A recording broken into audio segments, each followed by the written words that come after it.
All right, so welcome back to the Community Podcast. I'm your host, Chase Johnson Lynch. It's been a minute, but we're all within the times. We'll just call them the times.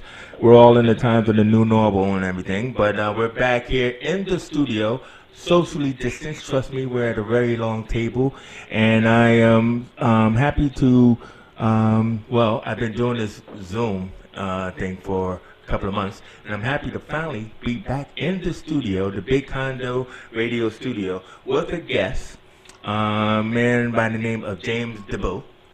Diboe? Diboe. Diboe. Yeah. All right, James, and everything like that. I've never met James, but we know the same people. Sure. Because James contacted me because a mutual friend of ours, Patrick Graham, That's it. has been on the show, and they're going to be doing some big, interesting stuff together. So, first of all, let me just welcome James. Hey, James, what's up? Good. How are you, Chase? Been watching your show. It's good. You know what? Thank you, James. It's good to know that the fans can reach out to me and just say, "Hey, can I be on your show?" And look at here we are. That's great. We broke through hell and high water to get to the right date. Yeah. Finally, No. But mainly it was like I just thought it was really interesting, kind of like the stuff that you were saying that you've been involved in. I would like to say that James has really been on a journey. He's been on his own vision quest for at least like the past 14 years, right about now, Yeah. traveling the world, researching, visiting, and talking to people, as we will say nowadays, of indigenous peoples. That's right. But it used to be called tribes. Yeah. So we can call, some people say indigenous tribes, indigenous peoples, but we all come from a tribe at one point. I'm from a tribe, bruh. That's it. So when we say indigenous peoples as well, like, for example, you can go Australia, you see the Aborigines. Mm-hmm. Now, you can go outback and then you're going to see the ancient traditional style. But then you've got the people on the streets. They're still Aborigines, but they're on the streets. You see a lot of them alcoholics or, they're on some sort of drugs or something. Mm-hmm. But I really feel for these people, that's why I like it. It's the same with the Native Americans, isn't it? Well, yeah, no, I mean, I was sharing with you because like my family background is involved in Native American history because I was in a taxi once and I told this guy that I was Native American. He's like, "No, you're not." Yeah. You know what I mean? It's like, well, my grandmother is from the Lakota Sioux tribe, and on my mother's side, and my grandmother on my father's side is Blackfoot. So yes, I think so.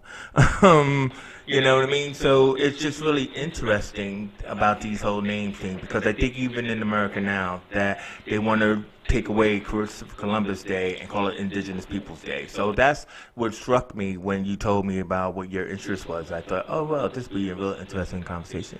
It's like even in Kenya when I went to visit the Maasai tribes. Mm-hmm. And, they're probably one of the oldest tribes. Yeah. I don't know about the oldest, the San, they're very old and that, Yeah. but I'm very interested to see their history and talking about when they went up, going up the Nile Yeah. to Egypt. And it's through the Nile River, along the Nile River, isn't it? Yeah, of course. I've Biggest been to river in the Luxor. world. So, Yeah. it's just interesting to, and then Zanzibar, you still got Maasai tribes there. Yeah. Tribes have travelled sometimes, with the base between certain countries. And obviously, when I went to Gambia, I went also to visit the Roots tour, Kunta Kinte Island. Yeah. I had to get the ferry over there. Now, very interesting, because you're watching stuff from when you're a youth, Roots and that. And it was just interesting to, like, be there. It was amazing. And very emotional. But it's good to like see these places and stuff. Like I don't go too much on the slavery. I'm more into the civilizations and prehistory and other achievements and stuff like earlier, recent or in the past or whatever. But and because I'm more into the indigenous stuff as well. Like say I'll go to Southeast Asia. Yeah. And you can go into like the Philippines, Malaysia, Indonesia, and Thailand as well. Now in Thailand, you've got a group of people, only about 300 people, tribes, the Manik tribe. And it's very interesting when you see them because you don't see these people on TV. You think of a Thailand person or a Philippine person, Malaysian. They look kind of Or like... Thai boxing. Yeah, well, even Thai boxing. But it's interesting how you have to find these people. You go on holiday, if you just go as a tourist on holiday, you're not just going to come across these people. I've had to do solid research for years on how to get there. The first time I did it was when I went to Malaysia, and this is the first trip into Southeast Asia. I went with my cousin Daniel, and it was he wasn't really too travelled, but when he came back, he said it felt like it changed his life, and that felt good to me. Wow. We walked on the longest canopy in the world. I think I sent you some of the pictures on it. Yeah. That's the longest one in the world, 135 feet high, and it's a spiritual walk. There's tigers in these places, there's snakes in these places, and Tigers outside of cages? yeah. Wow. Because Okay. it is a rainforest. I dig it, bro. You won't find me there. But But when you get to the other side, the canopy, you'll see a lot more of the tribes in Malaysia. An area called Taman Negara, that's the area. And I'm very interested in languages as well, linguistics and stuff. I know Right. there's similarity to these words and African words going way back. Yeah. And then also in like Indonesia, you've got all these areas. And I went to a place called, you probably heard of it, Guam, Micronesia. Yeah, Guam. Well, yes. in Micronesia, you've got the Free Island chain, Micronesia, Polynesia, Melanesia. Yeah. I've been up all the Free Island chains, Wow. and Melanesia. The reason why they call it that because of the dark skin, Melanesian. Is that where melanin comes from? Yeah, and then what's the other one? Polynesia, obviously the big island. Micronesia, the small islands. Yeah. But it's interesting though because they suffer certain kind of, like we were talking about the Australian Aborigines and the Native Americans. Look at Hawaii, and Guam. I've seen a lot of the indigenous people in Guam, but you got to sometimes, they're not just everywhere, because there's a funny thing, people call themselves Chamorros there. Now this is the mixture of the Spanish and the indigenous people going from, Wow. and this is something that shocked me when I got there, and they were like, well, we're the Chamorros, we're not the Micronesians. It was very confusing, but I was happy to learn how people think. Yeah. And that's why the best Pacific island that I've been was Fiji to me. It's, it's a strong connection. I do like most of the island, but Fiji's definitely, I've been there twice, and both times I met the chief. Yeah. And the first time I got to Fiji in 2013, I was having feelings anyway that I'm going to meet someone interesting, and then I get there now, and then I'm getting on so well with all the local people, where they were very surprised at what I knew, what I was researching, where I'd been, and he said, I think we're going to take you to meet the chief. And then the visit, he sorted the visit. So we had to obviously, you got to dress our traditional way. We had to present the chief a kava. Have you ever heard of a kava plant? No. Well, they make it into a drink and you're down it and it's nice though. Well, right. Quite a bit lightheaded. Is that like peyote, where, you do a vision quest after you had the drink or something? Yeah, and like it was like a bit of a set this type of ceremony, like where it was so interesting. And then the next day he said, come back and you get your picture with the chief and some of the warrior of the tribe, and also the spokesman. Before you go to see the chief, you report to the spokesman, and the spokesman's house is only there, and there's the chief's house over there, but you still have to go through the spokesman. Make sure you take your shoes off when you enter his home. Yeah. He was there with his wife, the chief, and there was a blessing, and he was what was made them very interested is me Nigerian blood in me. Wow. They were really interested in that, and they were asking me also a lot. The next day, could they see it in you? well, they knew before I came that there's a person who's from Nigeria. They thought I was actually born in Nigeria. Yeah, That's of course. what they thought. Well, technically you are, right? But I was happy though when I met them now, because Yeah. they seen it was an exchange of knowledge. I was speaking to them for about an hour, and asked me a lot of questions and stuff. And he was saying that they come from Lake Tanganyika, which is Tanzania, that area, East Africa. So I was really interested because I knew the story about it.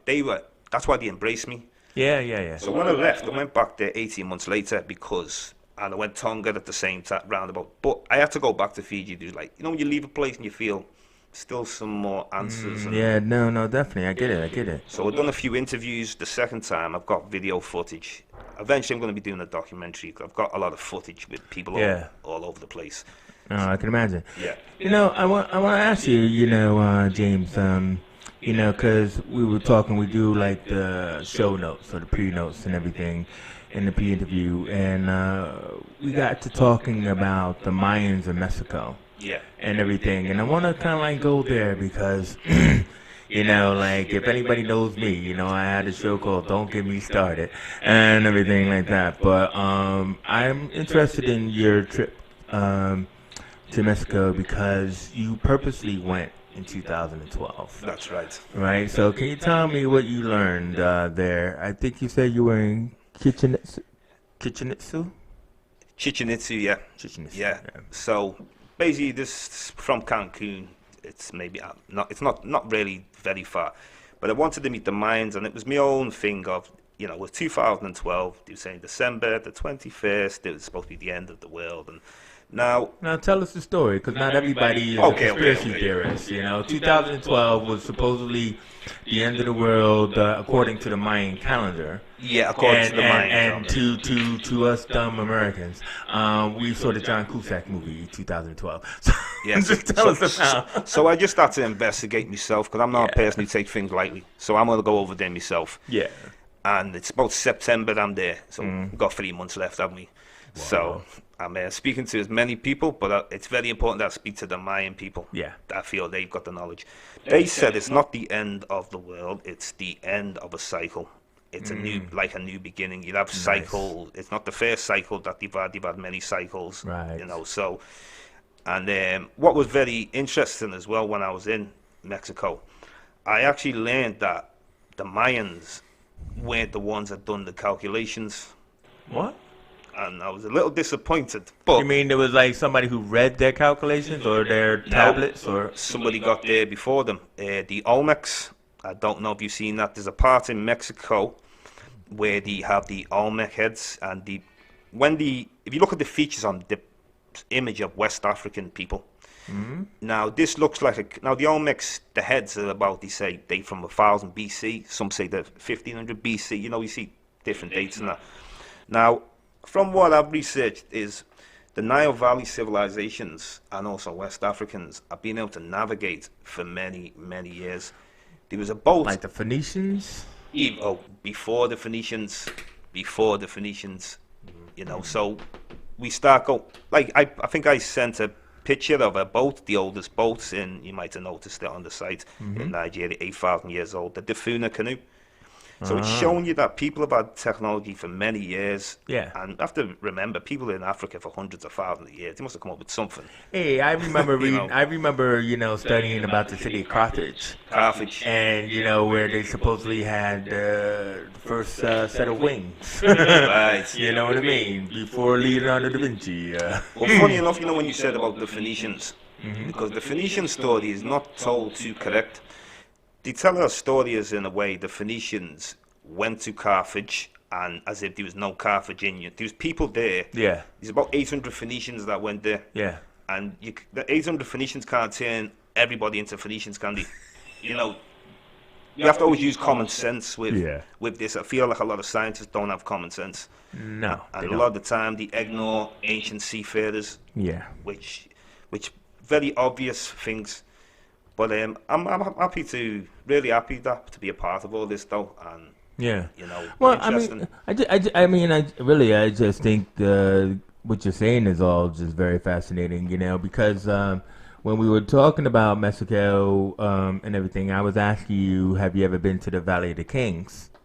Because in my minuscule research, I'm nowhere near like you, but in my minuscule research, I didn't even know that they had this Valley of the Kings where they had these 3 pyramids in one place. Right. And so you were saying, well, there are different kinds of pyramids.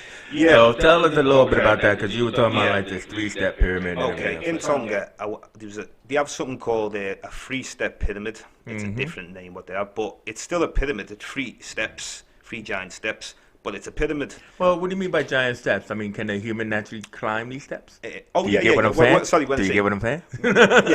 Yeah. It's not bigger than us. The steps. All right. I don't mean like that. Oh. Also, they have like, you know, the way we have a Stonehenge in England. Yes. They have one there. It's a different name, but it's amazing. Like, and What's that? Isn't there one in Darlington or something called the Widehenge, in another part of England. So what I'm just trying to say is, do you know, again with this whole like don't get me started, oh yeah, these henges and are actually spaceports. well, Do you buy into that? I'm not no, going to go down that road. I don't but- buy into that. Okay, fine. I would just go. I buy into what I believe is that there was a connection in ancient times. So there's another henge somewhere. So get to your henge. Yeah, there's a connection with everywhere. Even like when I went to Angkor Wat in Cambodia, All right.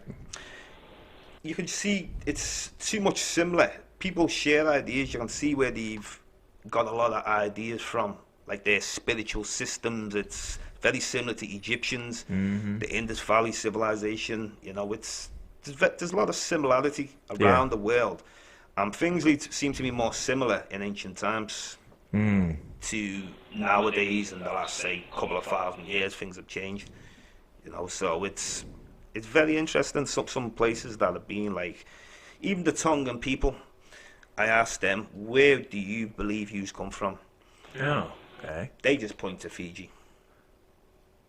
They don't see him as intelligent as the Fijian. The Fijians seem a bit more intelligent, like Tongans. Right. Like the more like nothing very very different. I find the Fijians, they're more like, they seem more happier. Yeah. Like Tongans seem a bit more serious. I don't know what. Well, But I've got on with a lot. I've got friends there though. You know, Yeah. a lot of good people.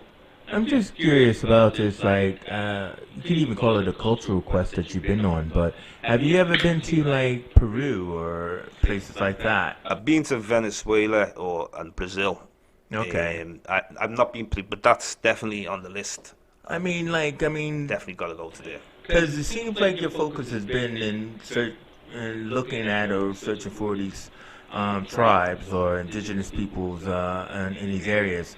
But I'm just kind of curious, you know. I mean, like, again, I don't want to take you down the conspiracy road, but in my fascination in following things, there's like places like Peru I would love to go because they have these, you know, ancient caves and, you know, where there are supposed to be books or the underground library or there's places that have like the Rainbow Mountain, you know, like because the stones are like these different colors and stuff. And I'm just like, you know, is it just about looking at different people and how they live and where they come from for you? Or, I mean, because you have seemed to be traveling all over different areas, I mean, do you not come across those kind of like thoughts or? Yeah. What it is basically, first of all, it just begun with wanting to travel. That's how things begun. Just wanting to travel, see the world, curiosity. Second is when I start getting to places, I start getting interested in. Like when I went to Cuba 2006, I was interested. What is a Cuban person? What makes it? You know, you sometimes wonder. So when doing research and I see, well, there's Africans. Obviously, that was there. There was Spanish that was there. The Native American people and some people are a mixture of all three. Yeah, You know, yeah. And very interesting. And with it being, it's communism, isn't it? So out there 2006. So I had to leave the tourist area because there was no shops or nothing, or I've never been somewhere actually like this where I had to go on a 3-hour journey, and we were staying in the other area called Cardenet, and my dad said it was a lot more different, realer people, because when you stay in the tourist zone, the people you meet are people usually trying to get money off you most of the time. When I go to the village area in Gambia, Kenya, or certain areas, it's nobody's. People are looking after you, if anything. Really? Well, I know. I've been to Luxor like twice or 3 times, and that's the thing I couldn't take them. Is the constant, you know, need to, you know. I mean, don't even give them a pen. You know what I mean? So. Yeah, well, it's good to always like if you can find the right guide. Like, because I get on, you know, you get on with some people and some people can help, you know, they can take you. I'll say, let's get a car, we'll go on a journey somewhere. Yeah. And go and see different things. Now, in the Philippines was an interesting one there, because this time I've just hired a car with a driver, and it's not his job to be a tour man. He's just there to take you there. You Yeah. do the touring yourself. So when it gets out of the car, he didn't want to get out. So I thought, okay, we've come on a 5-hour journey. We've had to drive up mountain areas where you need a 4x4 Jeep, otherwise you're not getting up. Yeah. And then when we got to the very top, so we stayed in the car. So I thought, you know what, just jump out. So I had my own camera and I just started filming straight away. First thing I said to them, I'm wondering, well, I'm going to start this because I'm not on a tour. I'm my own tour. So I said, do you know Africa? I've got this on video. And unbelievable, the standing ovation that I got. That broke the ice. Yeah. And then the conversation just flowed. Yeah. And I will show you the video one time. What do you mean, bro? Do you mean that you exposed him, or? No, the fact that, because they know that they're from there originally. Like, some people think that people don't know things because they're in isolated areas. Yeah. You'd be surprised what some people know. Yeah, no, I do that. You know, but obviously they've had anthropologists in the past going there and different people, so Yeah. they would know that their migration would have came from Africa. Yeah. I mean, some say they've been there 30,000 years, 60,000. You just see all different dates. I'd probably think even longer, you know. Yeah. It's like when you say modern man, 200,000 years ago in Ethiopia, then they say in Morocco, someone 300,000 years. Well, I think we go back well further than that. Yeah. Well, you know, like, I'm not with the Neanderthal. I don't believe, like, we come from apes and stuff like that, you know. Oh, okay. We'll Don't not get get me started don't on get me started on that. Yeah. But so what people who are watching this might be aware of you, James, because first of all, I find the knowledge that you have is fascinating. But they might be aware that you had just did a project early this year in January where you brought a gentleman named Renoko Rashidi here to TASIV at the Caribbean Center to talk about his perspective on a global African presence Yeah. and everything. And you were looking to bring him back, but you know, the crisis happened. Yeah. But so just give us just kind of like a short breakdown of what happened when he was here. I mean, why you felt that he had knowledge worth listening to. Well, it was, first of all, I was trying to hopefully I can get the arena filled. You know, that was because not too many people may have heard of him. So now a lot more people have heard him now, which is a lot better. So it's like they missed it, and then it was like could have been a good A opportunity lot of to bring people him back. said, "Oh, why didn't you tell me about it?" And I Yeah, had too many people saying that. But I told a lot of I people. think I said that. Also, very short notice. I only had about 2 weeks' notice. Yeah. And so I just thought, called the Caribbean Centre. They replied, said, "Yeah, that's fine." And then we got it sorted, and you know, and appreciate their help as well in the Caribbean. You know, they were the help as well. So, because we needed an arena to take them. Yeah, of course. And it was a great show, Global African Presence, speaking on the Olmecs also, like I was telling you about, in Mexico. Yeah. Because the Olmecs kind of gets ignored a bit. You talk about the Mayans and other peoples, but they don't deal with the Olmecs. But the Olmecs is very important. Not as sexy. It's very important also because the time that when they found these heads, it was on private property as well, and you know. Were these like the heads that are like large, Yeah. yeah, not like the Easter Island heads, but A bit, I know what you mean. yeah. You've probably seen them yourself. Well, I have, but the thing about it is that, you know, that's where you go down the road, you go down the well again, because it's like, why are these people having these extremely large heads and you not believe in aliens? Dude, they're wearing hats. If you say so, bro, that's a turban. I get it. That's an interpretation.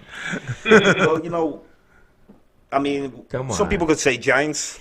How about that? Well, see, when you talked about the three-step pyramid, a lot of speculation was that we have these large megalith structures, you know, these mounds, these mountains that were actually footprints or, shoes, and erosion happened. But so, yeah, I mean, there's a lot of speculation in that community. Let's get to the present and the future, because obviously, as a gentleman who has a lot of knowledge from all your years of traveling, you're looking to do a new project now. and everything. Joining forces with our good friend Patrick Graham. And also, too, is let's give Patrick a little shout out because Patrick has moved into the realm of authorship and everything, and he is now published his first book. He didn't give me any money, but it's all right. It's all good. I got 2 of them books anyway, you know. Yeah, and the book is called, I believe, just Three Little Jamaicans. 3 Little Jamaicans. Yeah. And everything like that. So definitely support the book anyway. And well, listen, man. to get your own author, you know. No, well, I have a book myself, but I mean, but Patrick is out in news from nowhere, so look at that. So stop hating. Well, Patrick as well, like he's one of the few people who I can have the deep conversations with. No, I mean, dude, I've had him. When I'm on telephone with Patrick, we talk for like about 2 hours, and it just don't stop on history or whatever. Yeah. Go deep. And Nazra Elliott, she's actually the leader of the Return Project. Well, let me lead you in, bro. Yeah. So you're doing this thing called the Return Project. So tell us about the Return Project. Okay, it's like a cultural exchange where we're trying to encourage the youth between different ages to be able to go to Africa, volunteers to be able to take them from within the community and take them to experience land. Now, before we actually take them, there'd be workshops set up. So I'd be teaching, doing my own PowerPoint. Patrick do PowerPoints, and same with Nazra, she does hers as well. We have a person over in Rwanda also who's going to be part of the project, Raz Congo, you know, also. So it's about teaching the youth and preparing them for when they go, and also when they return back to England, that they're going to have learned something. They're going to want to maybe become more knowledgeable in that area, or hopefully go further into it, depending on the individual. But I feel like there's some of the youth these days seem like they're becoming more smarter.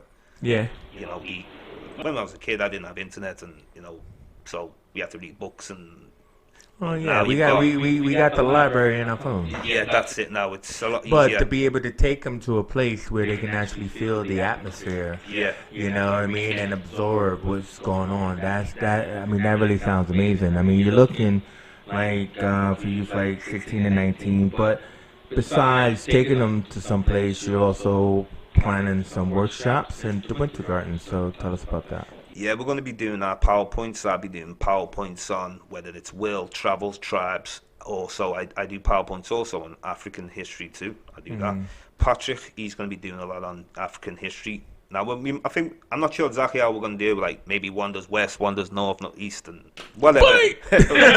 Whatever, man. You know, I don't have a problem. I've researched it all there. You know, so and that's basically it. And workshops, and that's the same with the workshops in the PowerPoint in the Caribbean Centre. Because me and Patrick were meant to replace Renoko because of he couldn't make it. Then unfortunately we weren't allowed to do it because of the crisis. Yeah. But we're hoping me and Patrick also are going to be doing something in the Caribbean Centre very soon. As soon as we get the green light. Okay. Well, you know, listen. I mean, this has been a fascinating conversation, James, and I'm pretty sure you know people would like to know more because obviously you know we're within a context and everything, and I would hope that people will get from you what I get is that you have a lot more to give. Oh yeah. So why don't you tell people how they can find you? Like your social media handles, you know, let's act like we're on TV. Yeah, well, Culturolution, CIC. I better spell that. Yeah, you better. CULTURALUTION CIC, and that's it. So that's Instagram, and I'm on Facebook, but that's me own personal. And I mean, obviously, my good man James will set up a page on Facebook so that way, you know, he could really get the knowledge out to people who want to find him, especially after this comes out, you know, as opposed to, oh, yeah, okay, that's James hanging out at the party. That's really nice.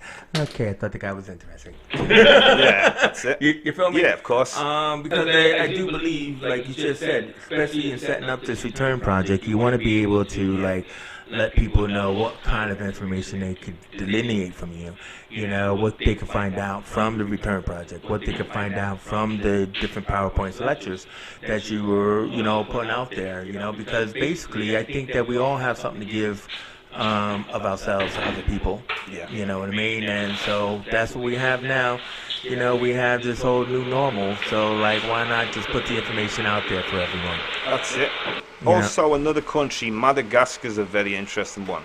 I forgot to mention that one.